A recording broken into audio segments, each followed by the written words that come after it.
So, Luke, you are the CEO of Pregnancy Resource Center, and one of your clinics over the weekend was firebombed. Can you tell us a little bit about what happened? Yeah, so on the morning of this last Friday, got a call at 3 a.m. that someone had tried to enter the building, and then that there was a fire in one of the rooms. So our team went out at that point and spent the next 8 hours or so working with police, fire, ATF, FBI on the investigative side of it. Um, we still haven't been able to be back in the building, so we really don't actually know what the full extent of the damage is at this point, but we know that an incendiary was thrown through one of the windows that lit a pretty significant fire in one of the rooms. We know that that room is totally destroyed. Um, when they come in to address fire, there's a lot of water involved, and water also creates a ton of damage. And so, a lot of water damage, a lot of smoke damage. Even 4 days later, you could still smell the fire um, on the road outside the building.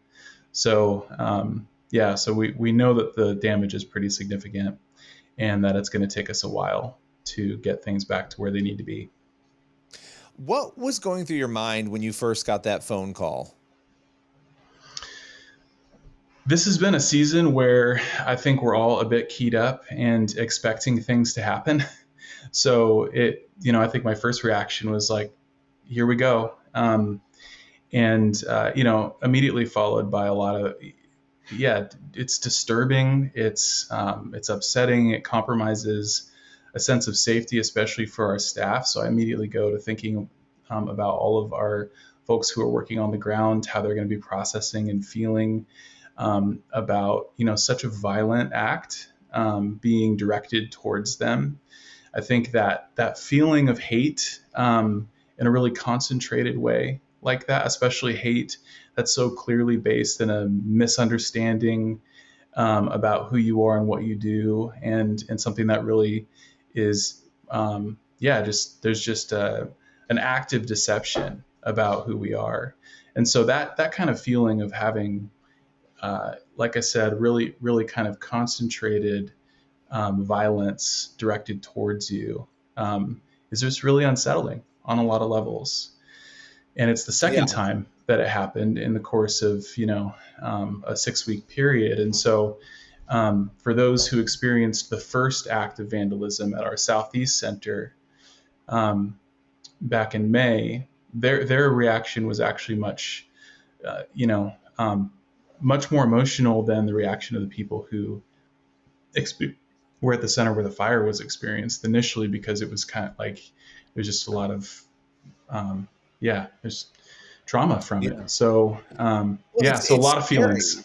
It's Well, yeah, scary. of Yeah, course. I mean, of course, there are a lot of feelings. It is terrifying, and an act like that. It's one thing for somebody to say something or to even post a message, right? yeah, Which can be problematic depending on how it's done. But to actually go and destroy property is yeah. another story. And you said a lot there that I do want to unpack. But before I Hmm. get into some of the other elements of who you guys are and what you do, how does your staff move forward from here? How do you Yeah. guys progress? What happens after this? Yeah, I mean, there's the practical side of things, and then there's the kind of emotional recovery side of things. And so, on the practical side, we're working with supporters, partners, people who really care about the work to rebuild the things that need to be rebuilt. Also, working with insurance and authorities to get all of that done. So yeah, there's a lot of details that come out of needing to address something like this. So we're well on the way there. And then we're working to create a lot of space to grieve as a team, to pray as a team, to talk openly about how we're feeling, and to address the very real, genuine security needs that we need to address. And so we've really ramped up on that. We already had security measures in place, but we've increased that substantially, and we're doing a lot of risk assessment right now in light of future threats and all of that. So um, there's a lot of different pieces to moving forward in a moment like this. But it doesn't sound like you guys are backing down in any way. You're moving forward with your mission. No, yeah, absolutely. We are totally committed to moving forward. I think, I've been blown away by how resilient our team is. I mean, we're feeling it for sure, but after the vandalism at the Southeast Center, which broke all of the windows, and so it was very significant damage. All the windows on one side of the building. Our team wanted to open up later that afternoon. Wow. and Wow. and we were like, we should probably wait till at least tomorrow. So we got everything boarded up and we opened up the next day. And clients came in and received the same care and support that they have all along. So the Gresham fire was a bigger deal because we can't go back in the building. So I think actually one of the things that's most upsetting is that we can't keep doing what we were doing there for a time. Otherwise, we'd be back there. We'd be back in it right now. Let me ask you about that, because when it comes to what you were doing, the misconceptions that many people on the pro-choice side have about pregnancy resource centers and crisis resource centers, they don't seem to fully understand what it is you do. So can you tell us that Yeah, particular clinic, what was the work that is now being disrupted? absolutely. Yeah. So um, we provide a slate of services and support to mainly people who are facing some form of unsupported pregnancy. So they're coming to us in the midst of uh, sometimes relational struggles, practical struggles, housing, um, needs for medical support. I think one of the most significant misconceptions about what we do and what clinics like us do is that we're not actual medical clinics. And we work under an OBGYN. We have registered nurses on staff. So we're providing medical services to our clients. That's pregnancy testing and confirmation, consultation with nurses about various medical needs that clients may be experiencing, limited first and second trimester ultrasounds, STD and STI testing, STD, STI testing and treatment. And all of those things are provided for free.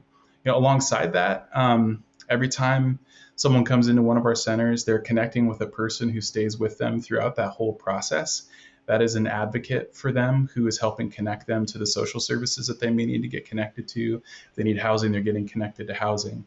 If they need to get on our state insurance plan, we're helping them do that. So there's a whole bunch of things. And then on the back end of that, we're providing some practical things like baby and maternity clothes and diapers and car seats and that kind of material support that folks often need along the way too.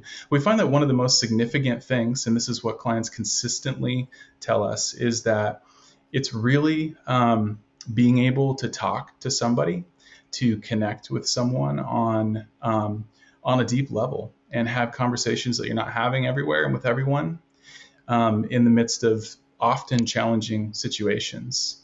When people come to us, their network of support is often diminished. And so, for thousands of women each year, we have the opportunity to begin to rebuild that network of support. And that's really based first and foremost in experience with a person.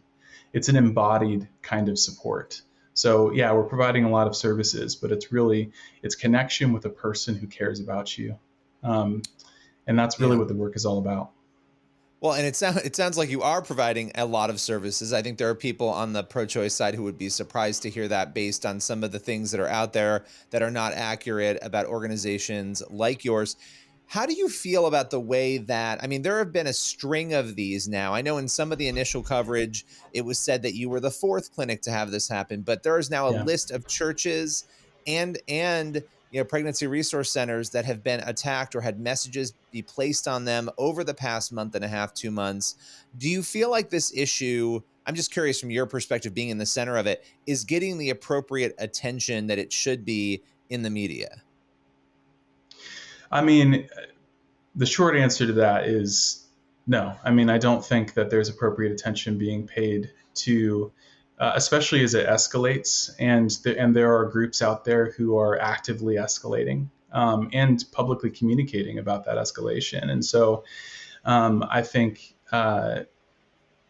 I think there's, yeah, I mean, the it would be really great if there was a little bit more attention paid um, to the violence that's being directed Yeah. at these groups. I think at a cultural level, I think I would hope that we could all agree that violence of all kinds is not something that's appropriate. I would hope that we could look at this moment where things are so polarized, and and the level of rhetoric is so degraded, and that we could all say, hey, the temperature on this stuff needs to be turned down, and this is not appropriate. These are things that should not be happening, and and the appropriate investigations. And I've been very pleased with the way that local police, that the ATF, that the FBI, that all of those groups on the ground are responding to this. They're taking it very seriously, and so that does give me hope, that authorities who do have the ability to do things, real things, in response, are taking this incredibly seriously. But Yeah. it's a different story at the level of culture. Well, and you need people, regardless of what political party they're in, when they're in higher offices, to speak out about these things. I mean, this needs to be something that is said very clearly. There are reports that the government is well aware that this violence is escalating, and that the government's monitoring that, knowing that if Roe v. Wade is overturned, that there's going to be much more of this potentially happening. So there's a lot there, but I don't want to go too far into that rabbit hole, because it is a rabbit hole. I do want to conclude by asking you, what would you say if you had the people responsible for this right in front of you right now? What would you say to them?